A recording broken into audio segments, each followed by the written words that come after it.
Live from Israel, it's John's Place. Tonight, once again, in our studio, we have Mr. Paul Wiener, co-chair of the Likud Anglo Division. Paul? Yes. A little bit more expression and love than that. Hello, please. I did. I was waiting. Okay, very good. I made a smile. The International Criminal Courts, Belgium, Ireland, the EU, the British Labour Party, some crazy radical left-wing Jews in America, Turkey. What do all these people and groups and nations have in common? They are all sleeping with the enemy. And who is that enemy, you may ask? If you haven't figured it out by now, it is the terrorist group called Hamas. In the news for the past 6 weeks or so, since March, there have been disturbances, riots, whatever you'd like to call them, on the Gaza-Israeli border, hitting its peak last week, the day that the U.S. Embassy was formally moved to the Israeli eternal capital of Jerusalem.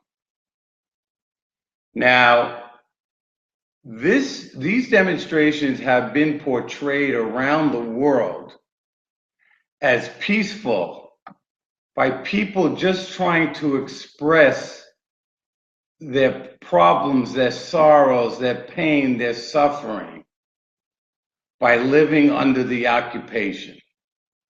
But it's hard to really understand what they're complaining about and what occupation are they referring to.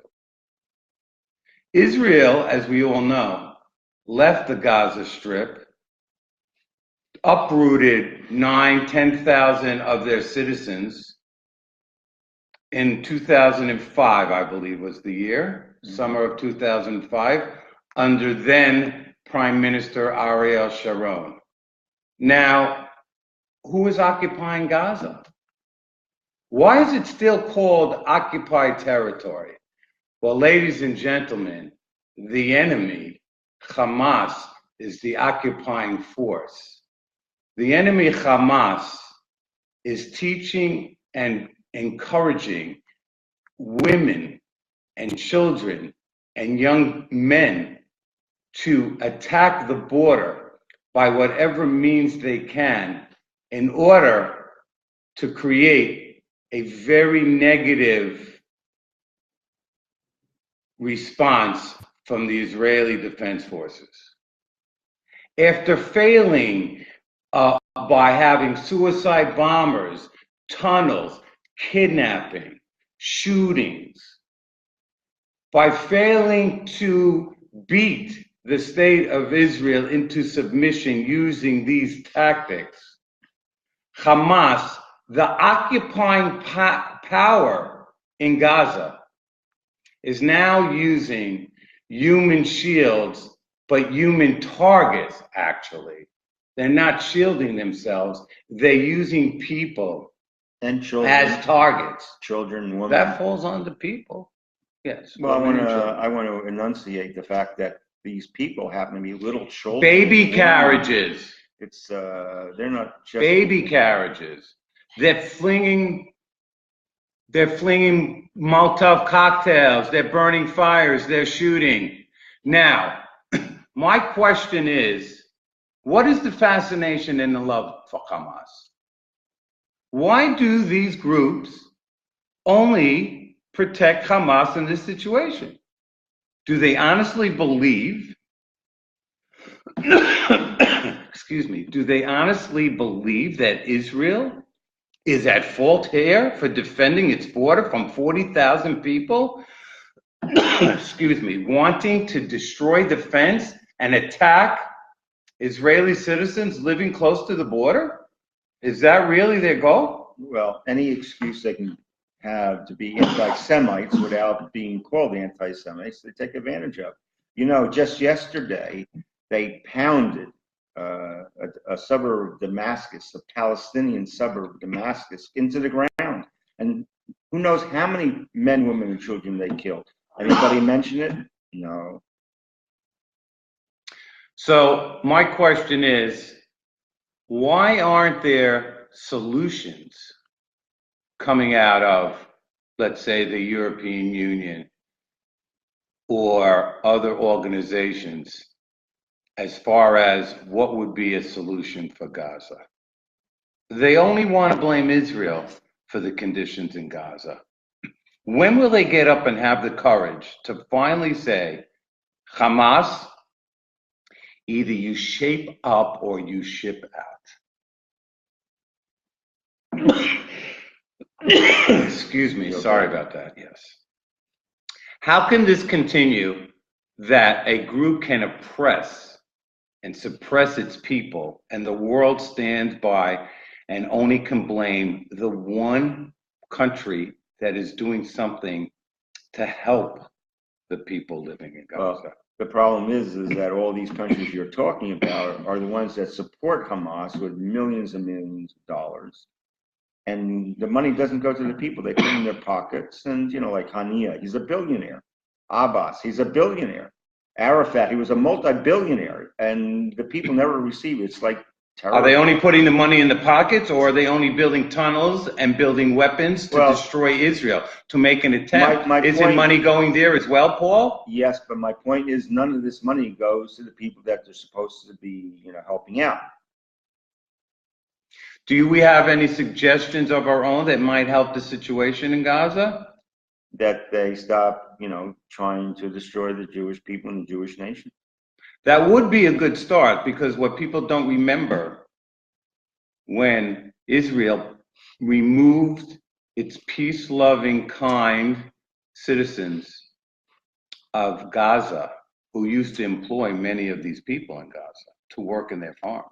And what do we get in return? We got 80,000 When Israel did that, missiles. by the way, what I'm trying to tell you is, there was $14 million spent by American Jewish donors to buy the houses, to compensate the Israelis who were being uprooted, to give the Palestinians living in Gaza some sort of business opportunity. And what were the results of this? They destroyed all the hot houses.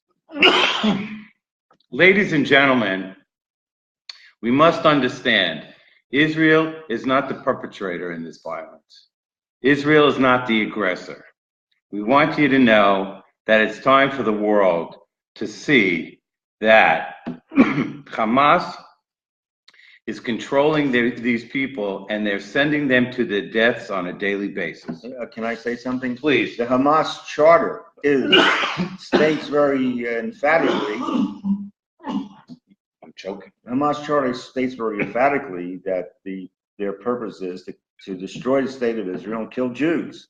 So that's the basis for them, for whatever they do. If they wanted peace, they had the perfect opportunity in 2005, and actually they kicked out the PLO. They fought their own people to take over. So the whole purpose of this march, and they say it, their march is for taking back Israel. It's not so much that nothing. March of return. Yes, they want to take over Israel. They want to turn and take over all of Israel. I don't know what they're returning for. They were never from Israel. I want to understand why they don't march in the streets of Gaza City and say, we would like better health care. We would like to have more electricity than 4 hours a day. We would like to have operating sewage. We'd like to have schools for our kids to go to. We would like unemployment to be lower than 55% in the young 20-year-old age group. Why aren't they demonstrating there? Why aren't the human rights group calling for Hamas to change their ways? That's what is confusing me here. They're designated as a terrorist organization. So that's terrorism is a big deal to make a lot of money, and that's what they're doing. And they oppress all these people that could do something. All of a sudden, they don't care if they kill them or anything, and nobody reports it. I'm having a very bad coughing day, ladies and gentlemen. I noticed that. And but what bothers me is that this past a few days ago, there was a big violent riot in Haifa by by Arabs that live there supporting Hamas in Gaza. Now, this is like a fifth column for them, starting to form, and they just make things worse. I mean, there's a lot of good Arab people.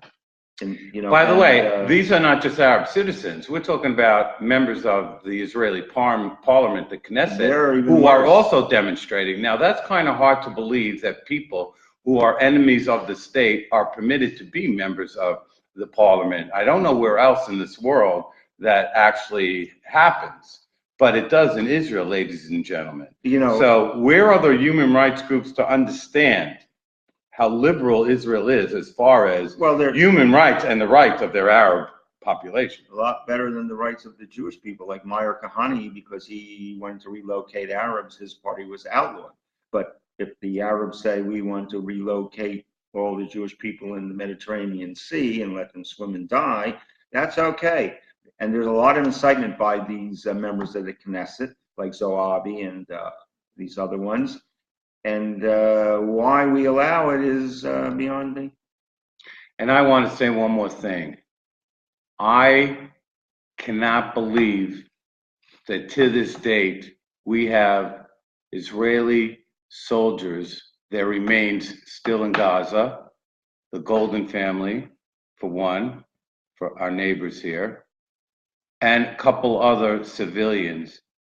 And the world doesn't seem to think that's a problem, that bodies are just held captive for no reason. But it's a big problem if Israel holds bodies captive. They have to release the terrorist bodies right away, but that's the Israeli Supreme Court. Well, that has forced the Israeli government. There is no Supreme. Their latitude in what they do goes far beyond any Supreme Court in any nation anywhere in the world that they take upon themselves to do what they do. Ladies, the bottom line is, do not fall for the media propaganda that blames Israel for everything going on in Gaza. Hey Jay, how are you? So nice to hear from you, my good friend from Queens, New York. Hi to John's place in Boca Raton, Luigi and company. Anyway, back to the point at hand. Israel is not Gaza's problem. Hamas is Gaza's problem. Excuse me. Israel did not go in and wake up the morning of May 14th and decided to shoot 50 Hamas operatives. The people are being brainwashed and persuaded by a terrorist group to throw their lives away. They get paid. Yes, they do. I would like for once for the human rights organizations to come out, condemn Hamas for what they're doing to their citizens, and praise Israel for trying to do everything they can to make their lives better. On that note, thank you for listening. We read your comments. We try to respond. We wish you all a great midweek and shalom from Israel. Good night, everybody.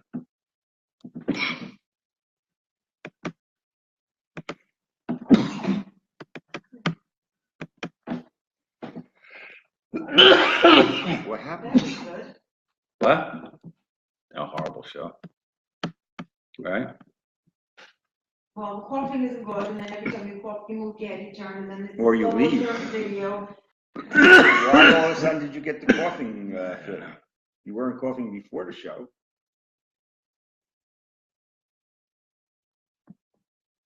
Were you nervous?